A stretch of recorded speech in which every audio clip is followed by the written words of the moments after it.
जब भाग्य साथ ना दे तो समझ लेना मेहनत साथ देगी। राधे कृष्णा दोस्तों।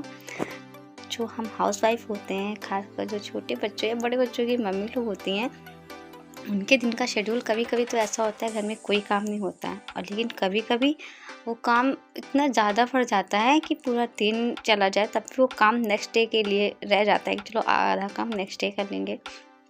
मेरे साथ भी ऐसे हुआ। आज मॉर्निंग में तो मुझे बिल्कुल भी टाइम नहीं मिला, लेकिन आज की इवनिंग मेरी अच्छी गई, क्योंकि इवनिंग में आव्या अपने पापा के साथ चली गई थी वॉकिंग। तो मुझे लगा ठीक है, जब वो वॉकिंग गई है, काम किचन में बहुत पड़ा था, लेकिन मैंने उस काम को इग्नोर किया कि कोई नहीं, वो काम तो बाद में भी हो जाएगा। मुझे जो ये टाइम मिला, क्योंकि आज मुझे सुबह से टाइम नहीं मिला था, मैंने कुछ नहीं पढ़ा था, तो मैंने सोचा कि चलो पहले पढ़ लेती हूँ। वो तो पता नहीं कब 10, 15, 20 मिनट में आ जाएगी। तो मैं पढ़ ही रही थी, तब तक आ जाते हैं दूध वाले। मैं आधे घंटे ही पढ़ पाई हूँ, मेरे तो दूध वाले भैया आ जाते, तो ऐसा हो जाता है, मतलब हम लोग को ना डिस्टर्ब करने के लिए कोई भी नहीं छोड़ता है।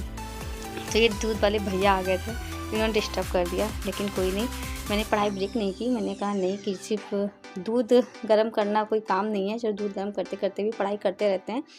जब आप सोच लेते हो ना आपको पढ़ना है, तो आप ना अपने लिए समय निकालने लगते हो, आपकी वो स्पीड बन जाती है। आप 5-5 मिनट का भी समय बचाने लगते हो। जैसे कि मैं दूध गर्म कर रही हूँ, इस बीच में अगर किताब छोड़ दो तो कोई बात नहीं है, क्योंकि इसमें बाबू भी नहीं है। तो दूध के ये नहीं, दूध पर ध्यान देना, क्योंकि दूध तो ऐसी चीज़ है ना, जैसे आपकी निगाहें हटेंगी वैसे ही दूध बॉयल होकर फैल जाएगा। तो उस समय मैंने पढ़ाई स्किप नहीं करी, क्योंकि अब लेकिन मेरे किचन में आज बहुत काम भी पड़ा था, तो मैंने सोचा पढ़ाई करती रहती हूँ।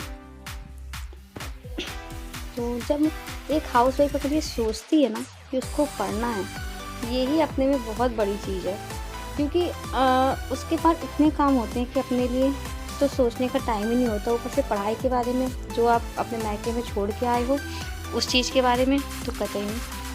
और जब हम मम्मी बन जाते हैं तो हम लोग में आलस शायद अपने बच्चों के लिए तो रहता ही नहीं है। आज शाम को रोटी बनाने का कोई प्लान नहीं था, और अव्या शाम को दूध रोटी ही खाती है। फिर मैंने उसके लिए जल्दी से कटोरी में थोड़ा सा आटा साना।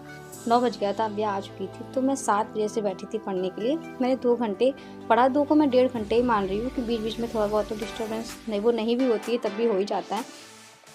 तो मैंने 1.5 घंटे पढ़ाई करी, और फिर मेरे माइंड में यही चल रहा था कि उसको मैं क्या खिलाऊंगी आज। फिर मैंने आलस नहीं किया, उसके लिए जल्दी से एक रोटी बना दी। तो मैंने 2 घंटे की पढ़ाई अपनी, आज मैं दिन भर में आज सिर्फ 2 ही घंटे की पढ़ाई कर पाई हूँ। तो ऐसे ही शेड्यूल रहता है।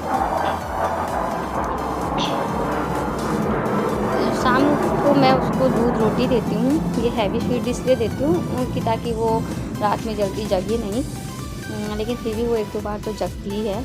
और ये बज गया था 9:30, और मैं उसको 8 बजे खिला देती हूँ, लेकिन आज वो ना वॉकिंग करके लेट आई, वो अपने पापा के साथ कहीं बाहर भी चली गई थी। फिर उसको मैंने खाना खिलाया, उसको खाना खिलाने में बहुत टाइम लगता है। तो जब मैं पहले मैं अपनी पढ़ाई के बारे में सोचती नहीं थी, लेकिन अब मैं अपने ऑल टाइम अपनी पढ़ाई के बारे में ही सोचती हूँ। और मैं ये सोचती हूँ कि अगर मैं 4 घंटे काम कर सकती हूँ, अव्या को 4 घंटे दे सकती हूँ। सच में अव्या को खाना खिलाने में मेरा 2 से 3 घंटे तो पूरा दिन में वेस्ट होता ही है, तो फिर मैं अपने लिए 4 घंटे क्यों नहीं निकाल सकती। आप लोग भी यही सोचो कि आप अगर 4 घंटे खड़े होकर काम कर सकते हो, तो 4 घंटे पढ़ भी सकते हो। तो उसमें तो बैठना ही है, बैठ के पढ़ना है। और ये था आज डिनर में इडली, वो मेरे हस्बैंड ने बनाई थी। 10:39 हुआ, इस समय मैं फ्री हो गई थी, अव्या भी सो गई थी, अव्या के पापा भी सो गए थे। तब मैंने उठाई मैथ्स। अब मैंने सोचा है कि मैं मैथ्स रात में लगाऊंगी, क्योंकि रात में नींद आती है, और मैंने रात में मैथ्स लगाई। आज मेरे साथ सबसे अच्छी बात ये हुई कि अव्या आज पापा के पास ही सोई, वरना मुझे उसके पास बैठ के या लेट के पढ़ना पड़ता है। लेकिन आज वो मेरे ब्लैंकेट में सोई नहीं, आज वो अपने पापा के साथ सोई। तो आज की इवनिंग मेरी अच्छी रही। अव्या ने मुझे परेशान नहीं किया, और उनके पापा ने भी कोऑपरेट किया और बाबू को संभाल लिया। तो मैं ये कर रही थी, जो मैंने नोट्स बनाए ना ट्रिक्स वाले, तो मैं उसको रिवाइज़ कर रही थी। मुझे मेरे नोट्स नहीं समझ में आ रहे थे, तो मुझे ऐसा लगता है जब तक कोई भी बुक हो या कोई भी नोट्स हो, आप 2 से 3 बार रिपीट नहीं कर लेते हो, तब तक वो आपको समझ में नहीं आता है। और मेरे साथ तो ऐसा है ही है, मैं जब कोई बुक पढ़ती हूँ, जब मैं उसको 3-4 बार पढ़ लेती हूँ, मुझे तब वो अच्छे से समझ में आती है। तो ये मैं पहली बार वो अपने नोट्स को रिवीजन कर रही हूँ। 1 घंटा हो गया था मेरी पढ़ाई को, मुझे किसी ने डिस्टर्ब नहीं किया और मेरे नोट्स में आधे नोट्स रिवाइज़ हो गए थे। फिर मुझे लगा थोड़ा कुछ न आगे भी पढ़ लेती हूँ, तो मैंने आज स्टार्ट की प्रोबेबिलिटी। तो मैं राजेश ठाकुर सर से पढ़ती हूँ, बिहार अड्डा 24/7 से। ये भी मैंने 1 घंटे तक पढ़ लिया था। इसके भी मैं नोट्स बना रही हूँ।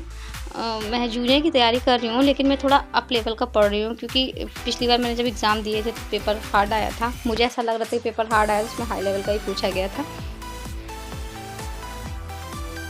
तो अब अभ्या जग गई थी, तो मुझे तुरंत मुझे सब कुछ बंद करना पड़ा और 12:30 बज गए थे। 2 घंटे की मेरी पढ़ाई हो गई थी बैठ के। अब मैं थोड़ा सा आधा घंटा 1 घंटा लेट के पढ़ूँगी।